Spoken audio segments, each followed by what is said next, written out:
23 अप्रैल 1992 Bombay. Stock market में आज भी हंगामा मचा हुआ था। शेयर की कीमत आसमान छू रही थी।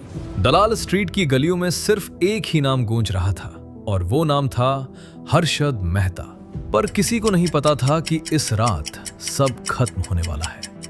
24,000 करोड़ रुपए, इतना बड़ा नंबर कि आप सोच भी नहीं सकते। उस जमाने में ये पूरा इंडिया का 1 साल का बजट था और ये पैसा था ही नहीं, सिर्फ कागज पे था। आपने स्कैम 1992 वेब सीरीज देखी होगी। प्रतीक गांधी ने हर्षद का रोल किया था, पर वो पूरी कहानी नहीं थी।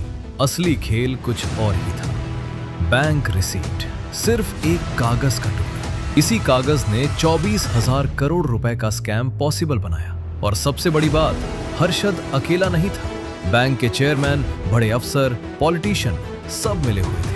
लेकिन किसी को नहीं पता था कि ये ताश का घर कितनी जल्दी गिरने वाला है।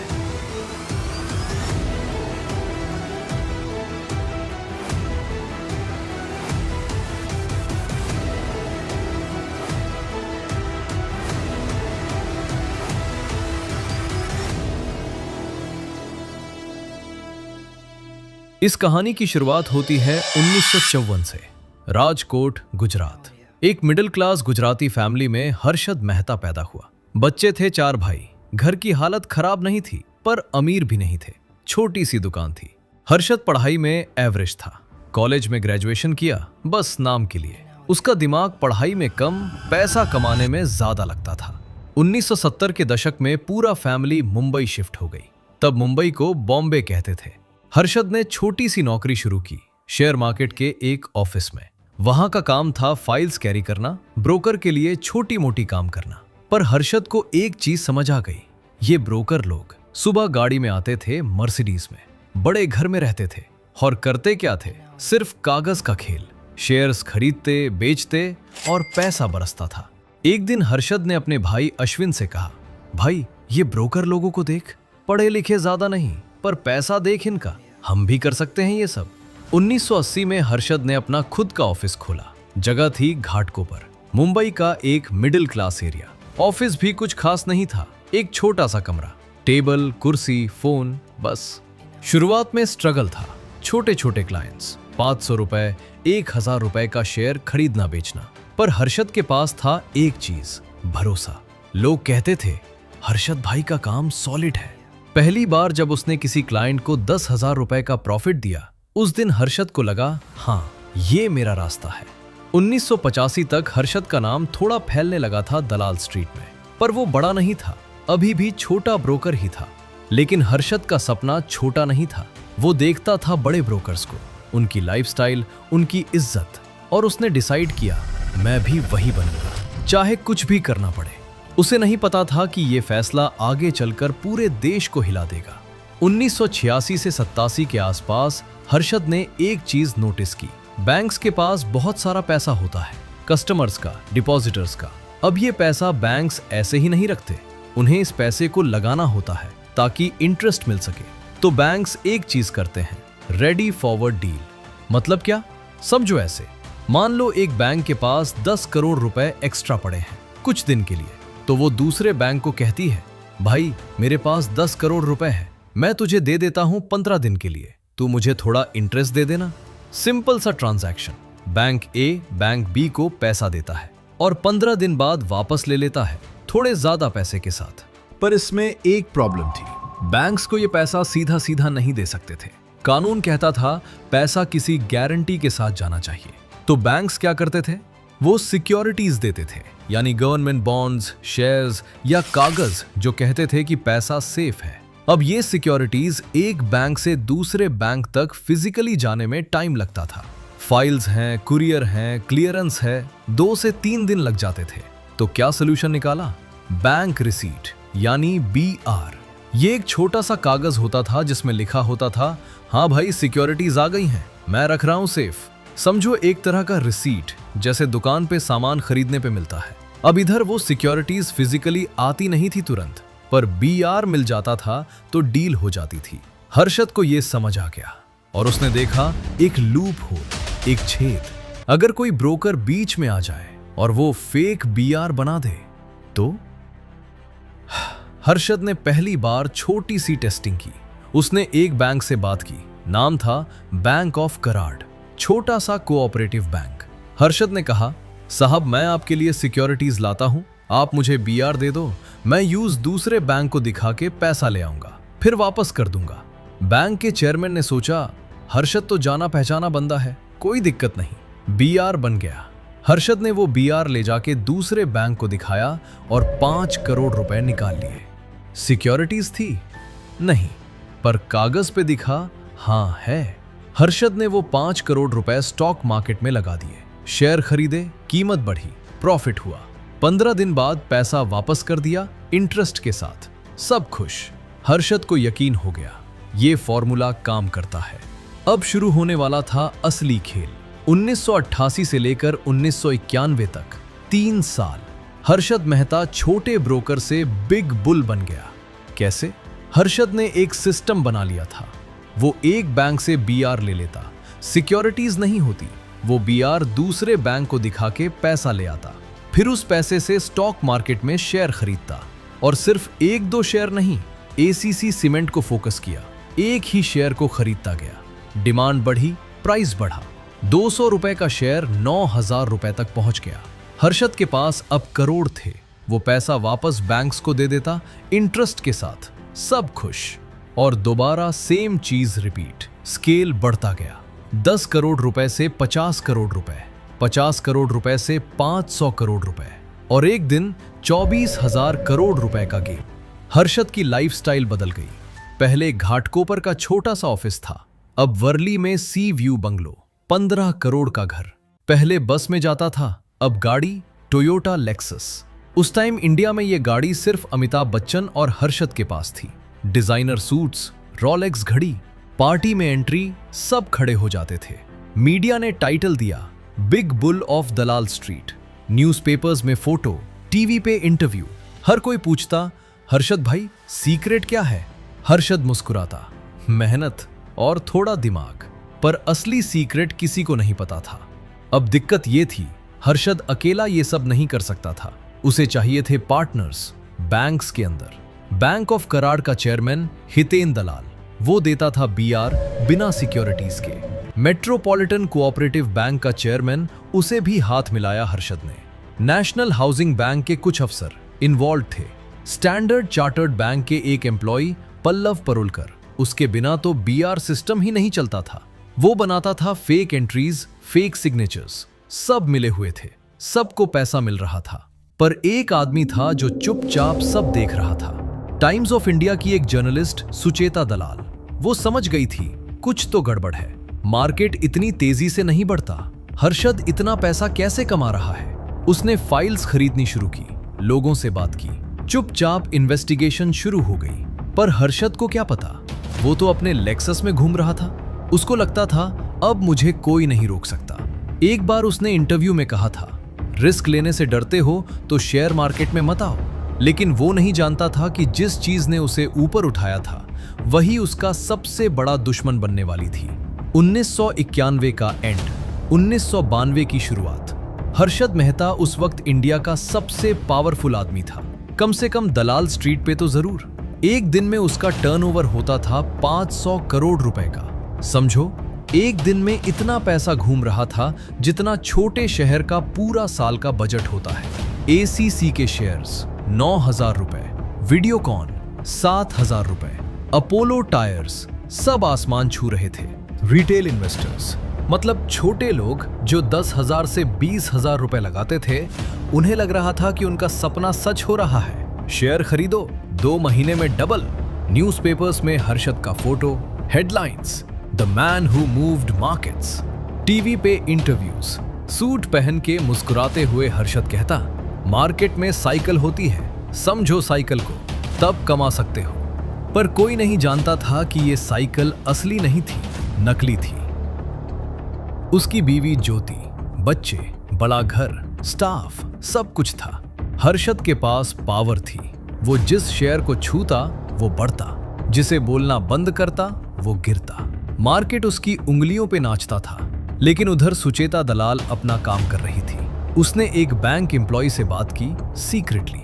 उसने बताया, मैडम बीआर के नंबर्स मैच नहीं हो रहे, सिक्योरिटीज फिजिकली आ ही नहीं रही, सब कागज पे है। सुचेता को समझ आ गया ये स्कैम है, बड़ा स्कैम। उसने और इन्वेस्टिगेशन की, फाइल्स खरीद के देखी, बैंक्स के अंदर के सोर्सेस से बात की और फाइनली एक दिन उसने डिसीजन लिया। 23 अप्रैल 1992 टाइम्स ऑफ इंडिया में छपा एक आर्टिकल। हेडलाइन था billions vanish in stock market scam. उसमें हर्षद का नाम था, बीआर का पूरा सिस्टम एक्सप्लेन किया था, बैंक्स के नाम थे, नंबर्स थे। बॉम्बे उस दिन हिल गया। सुबह 9 बजे जब न्यूज़पेपर आया, लोगों के हाथ कांपने लगे। स्टॉक एक्सचेंज के बाहर भीड़ लग गई, लोग चिल्ला रहे थे, हमारा पैसा डूब गया। हर्षद उस वक्त अपने वर्ली के बंगलों में सो रहा था। उसके पीए ने फोन किया, सर बड़ी प्रॉब्लम है, न्यूज़पेपर देखो। हर्षद ने पेपर खोला, अपनी फोटो देखी, आर्टिकल पढ़ा। पहली बार हर्षद मेहता के चेहरे से मुस्कान गायब हो गई। ताश का घर गिरने वाला था। 23 अप्रैल 1992 के बाद स्टॉक मार्केट क्रैश हो गया। एक दिन में 1000 करोड़ रुपए का पैसा डूब गया। एसीसी जो 9000 रुपए पे था, 3000 रुपए पे आ गया। आरबीआई यानी रिजर्व बैंक ऑफ इंडिया ने तुरंत इन्वेस्टिगेशन शुरू की। सीबीआई को बुलाया गया, बैंक्स पे रेड हुई। हर्षद ने पहले तो कोशिश की छुपने की। उसने अपने लॉयर को बुलाया, कुछ करो, ये आर्टिकल झूठ है, डिफेमेशन केस डालो। पर अब बहुत देर हो चुकी थी। बैंक्स के चेयरमैन जो पहले हर्षद के दोस्त थे, अब उसका नाम लेने से डर रहे थे। हितेन दलाल पकड़ा गया, पल्लव परुलकर अरेस्ट हुआ। एक एक करके सब गिरने लगे। 6 नवंबर 1992 हर्षद मेहता को थाने जेल में बंद कर दिया गया। एक बंदा जो लेक्सस में घूमता था, अब जेल की 8x10 की छोटी सी सेल में। पर कहानी यहां खत्म नहीं हुई। हर्षद ने जेल से एक धमाका किया। उसने एक प्रेस कॉन्फ्रेंस दी जेल के अंदर से। उसने कहा, मैं अकेला नहीं था, सब मिलके खेल रहे थे, पॉलिटिशियंस, मिनिस्टर्स, सबको पता था। और फिर उसने सबसे बड़ा बॉम्ब फोड़ा, मैंने प्राइम मिनिस्टर नरसिम्हा राव को 1 करोड़ रुपए दिया है सूटकेस में। पूरा देश हिल गया। पीएम के पास 1 करोड़ रुपए सूटकेस में, क्या बात कर रहा है ये? हर्षद ने कहा, मेरे पास डायरी है, उसमें सब लिखा है, किसने कब कितना लिया। नरसिम्हा राव ने तुरंत डिनाई किया, ये सब झूठ है, ये आदमी अपनी गलती छुपाने के लिए कुछ भी बोल रहा है। पर हर्षद के पास वो डायरी थी और फिर वो डायरी गायब हो गई। कैसे, कब, किसी को नहीं पता। हर्षद का कहना था कि किसी ने चुराई, गवर्नमेंट का कहना था डायरी थी ही नहीं। सच क्या था आज भी राज है। इसके बाद हर्षद पे केस आने लगे। टोटल 72 क्रिमिनल केसेस फाइल हुए। हर एक केस में लंबा ट्रायल, कोर्ट के चक्कर, lawyer, bail jail, bail jail. पर एक ट्विस्ट और था, इन 72 केसेस में से 27 में हर्षद को एक्विट कर दिया गया। यानी कोर्ट ने कहा इस केस में ये गिल्टी नहीं है। मतलब क्या? मतलब हर्षद अकेला विलन नहीं था। बैंक के चेयरमैन थे, अफसर थे, सिस्टम करप्ट था। पर सब ने ब्लेम किया एक आदमी को, और वो थे हर्षद मेहता। वो जेल में चिल्लाते रहे, उनकी हेल्थ खराब होने लगी, stress, depression, jail, court, jail, court. और फिर 31 दिसंबर 2001 को हर्षद मेहता की डेथ हो गई थाने जेल में। रीजन बताया गया, कार्डियक अरेस्ट। लेकिन सवाल यह है कि 47 साल की उम्र, हेल्दी आदमी, अचानक कार्डियक अरेस्ट कैसे? उसकी फैमिली का कहना है ट्रीटमेंट में गलती हुई, हॉस्पिटल लेट ले गए, ध्यान नहीं दिया। कुछ लोग कहते हैं जेल में हर्षद को इंटेंशनली नेग्लेक्ट किया गया। सच क्या है किसी को नहीं पता। हर्षद मेहता गया, पर उसकी कहानी खत्म नहीं हुई। जब स्कैम टूटा, हजारों लोग बर्बाद हो गए। छोटे इन्वेस्टर्स, मिडिल क्लास फैमिलीज, जिनके सपने थे कि शेयर मार्केट से पैसा कमाएंगे। एक आदमी था, नाम था रमेश शाह। उसने अपनी पूरी लाइफ सेविंग्स 8 लाख रुपए एसीसी के शेयर्स में लगाए थे। उसकी बेटी की शादी का पैसा था वो। जब एसीसी गिरी, सब डूब गया। रमेश ने सुसाइड कर लिया। ऐसी हजारों कहानियां हैं। लोग जिनके घर उजड़ गए, बच्चों की पढ़ाई छूट गई, लोन डूब गया। पर क्या हर्षद को सजा मिली पूरी? 72 केसेस थे, कन्विक्शंस हुई कुछ में, पर 27 में इक्विट। मतलब सिस्टम में इतना करप्शन था कि साफ साफ नहीं पता चल पाया कि गलती किसकी थी। आज हर्षद के भाई अश्विन मेहता जिंदा है। वो आज भी कहते हैं, मेरा भाई अकेला नहीं था, सब ने मिलके खेला, पर ब्लेम सिर्फ उसको मिला। अश्विन आज भी कोर्ट्स में जाते हैं, केसेस लड़ते हैं, कहते हैं हर्षद की डेथ नेचुरल नहीं थी, पर सच क्या है शायद कभी पता नहीं चलेगा। इस स्कैम के बाद इंडिया ने सीखा, सेबी यानी securities and exchange board of India को ज्यादा पावर मिली, नए रूल्स बने, बीआर सिस्टम खत्म हुआ, डीमैट अकाउंट्स आए, मतलब अब शेयर्स फिजिकल नहीं कंप्यूटर पे होते हैं, बैंक्स को मॉनिटरिंग बढ़ाई गई, रेडी फॉरवर्ड डील्स पे tight rules. Harshad Mehta scam ने एक चीज अच्छी की, सिस्टम को झटका दिया, लोगों को बोला सुधर जाओ नहीं तो और हर्षद आएंगे। पर क्या इनफ था? नहीं, क्योंकि आगे आए केतन पारेख, फिर सत्यम स्कैम, फिर नीरव मोदी जो 14,000 करोड़ रुपए लेके भाग गया। मतलब लूप होल्स अभी भी हैं, सिस्टम अभी भी वीक स्पॉट्स हैं। हर्षद के घर पे आज कोई नहीं रहता, वो वर्ली वाला बंगला बैंक ने ले लिया, नीलाम हो गया, लेक्सस गाड़ी वो भी बिक गई। ज्योति मेहता हर्षद की बीवी आज एक छोटी सी जगह पे रहती है, मीडिया से दूर, किसी से बात नहीं करती। एक वक्त था जब हर्षद मेहता का नाम सुनते ही लोग सिर झुका देते थे, आज उसका नाम सुन के लोग कहते हैं स्कैमर था। पर क्या वही सच है या उसके पीछे एक सिस्टम था जो टूटना चाहिए था? ये सोच के देखना, ये कहानी सिर्फ हर्षद मेहता की नहीं थी, ये कहानी थी उस लालच की जो इंसान को इतना अंधा कर देता है कि उसे सही गलत का फर्क ही नहीं रहता। ये कहानी थी उस सिस्टम की जो इतना कमजोर था कि एक आदमी ने पूरे देश को हिला दिया। और ये कहानी थी उन हजारों छोटे लोगों की जो सपने देख के शेयर मार्केट में आए और सब कुछ खो दिए। इस कहानी से हमें क्या सीख मिलती है? पहला सबक, जब कोई तुमसे कहे कि मैं तुम्हारा पैसा 2 महीने में डबल कर दूंगा, भाग जाओ वहां से। शेयर मार्केट में गारंटीड रिटर्न्स नहीं होते, जो बोलता है वो या तो बेवकूफ है या चोर। दूसरा सबक, जब फाइनेंशियल सिस्टम में फ्रॉड होता है तो ब्लेम सिर्फ एक आदमी को नहीं देना चाहिए, सिस्टम को फिक्स करो, बैंक्स के रूल्स, गवर्नमेंट की मॉनिटरिंग, सेबी का काम, सबको इंप्रूव करो। तीसरा सबक, लालच में कभी अंधे मत बनो।